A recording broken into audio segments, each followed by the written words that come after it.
But when I say your eyes are becoming very, very heavy and you're feeling relaxed, if you're saying the same thing essentially, not necessarily you are saying it mentally or verbally, but you're accepting that, then it becomes the process and then it works.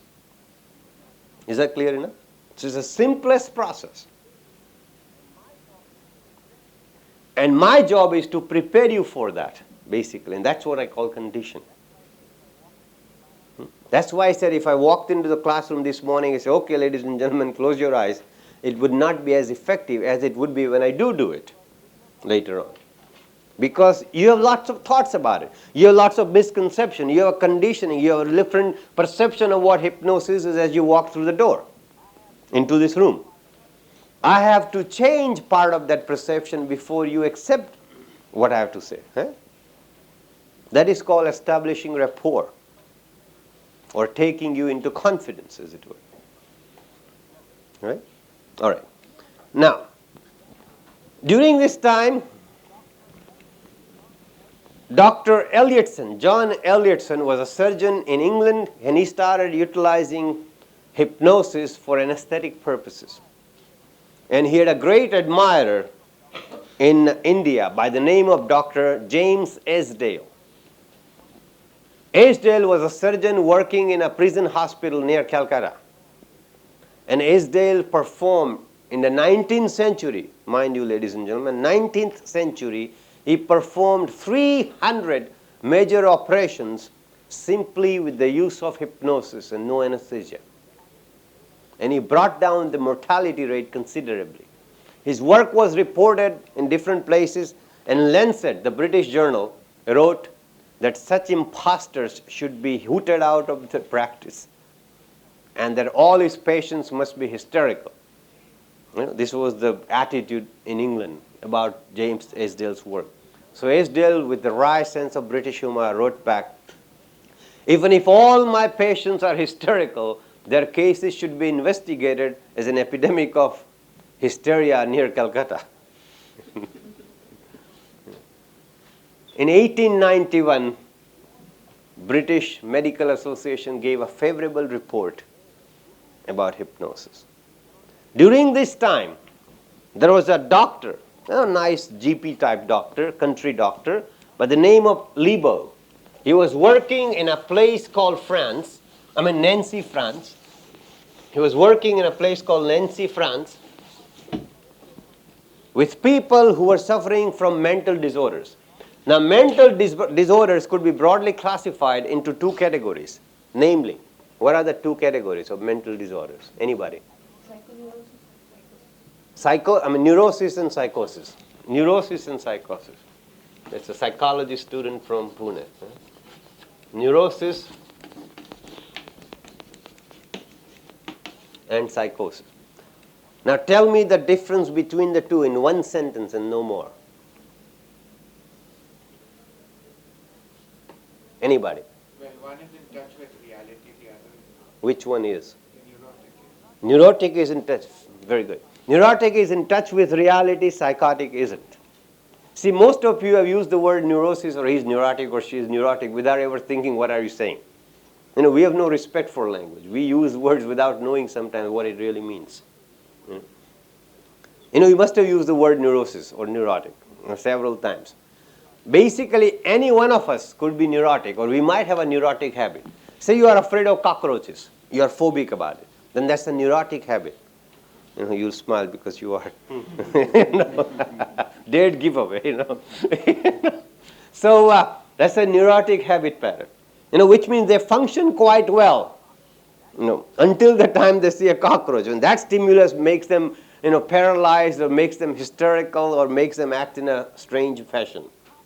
That's a neurotic habit. While a psychotic lives in his own reality. Like if you go to mental asylum, you will meet Napoleon Bonaparte. He believes that. There's a story about Prime Minister Nehru. He went to an insane asylum.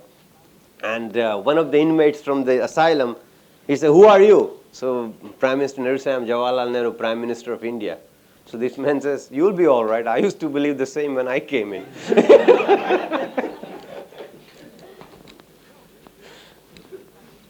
So, basically, Neurotic is the person then who builds dream castles. Huh?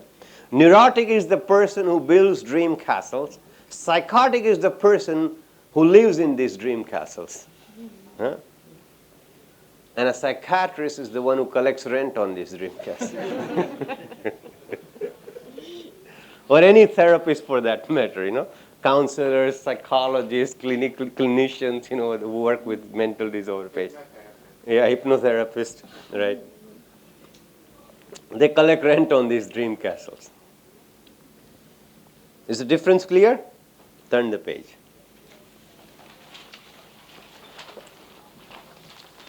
We are still on topic 1, entry 9. Dr. Joseph Brewer. Are you looking at it? Dr. Joseph Brewer was practicing in Vienna. One day he got a call from a lady and he went to attend his patient. The patient's name came to be known in the history of psychiatry as Miss Anna O. She made history, this patient of Dr. Brewer. She made history of psychiatry. Miss Anna O.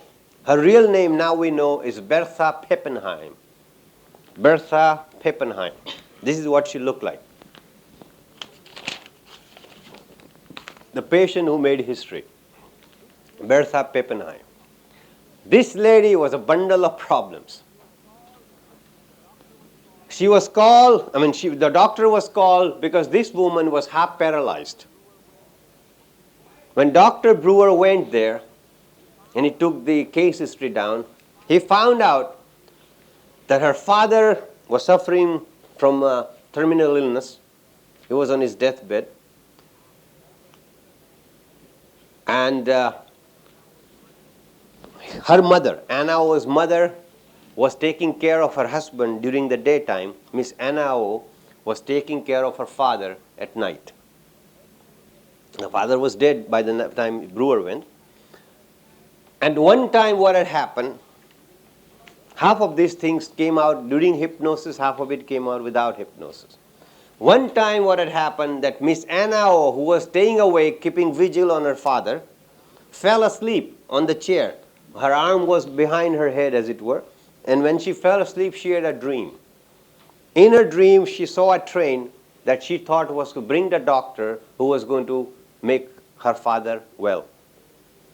She heard the whistle of the train, and she saw, as it were, the doctor was coming through the door, and she wanted to get up and open the door. So she lifted her arm, and it had fallen asleep, and as she looked at it, she couldn't, and all the fingers turned into snakes. And she couldn't open the door. So in her mind, in this half reality, half imagined dream-like state, she had this lot of guilt connected that because she couldn't open the door and doctor couldn't come and the father had died. And when Dr. Brewer hypnotized her, part of this information came out. Some stories about childhood with the snakes and also came out. And as a result of all this, her paralysis disappeared. Dr. Brewer had a friend and a colleague who is one of the most known people in 20th century. A man with a cigar who is not Churchill. You know who that is? Freud. Dr. Sigmund Freud. A neurologist by training. People think of many, people who have heard of him just think he was psychology. He was a neurologist by training. He and Brewer discussed this case plus many other cases of a similar nature, and they wrote a book together, Studies in Hysteria. Freud also used hypnosis with his patients. He had a teacher, a very famous neurologist of the time in Salperthia in France, Jean-Martin Charcot. Charcot used to perform hypnosis demonstration in big audiences, before big audiences. And he believed, Charcot did, that hypnosis was a pathological state. Freud, when he was working with his patients, he did not quite succeed with all his patients. He abandoned hypnosis and he developed a new method of curing his patients. The method came to be known as psychoanalysis. I'll write down a few words on the blackboard Please write them down and then we'll go over it. Psychoanalysis.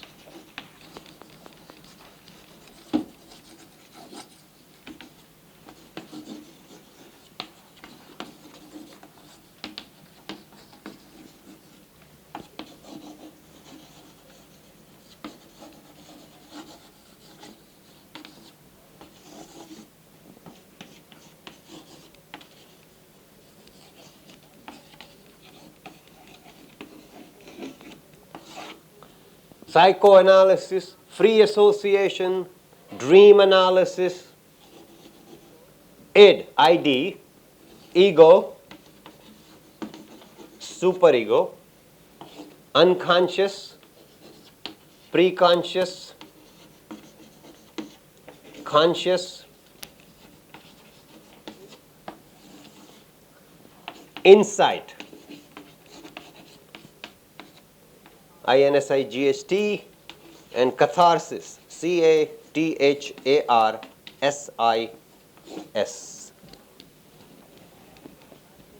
Once again, to go over them.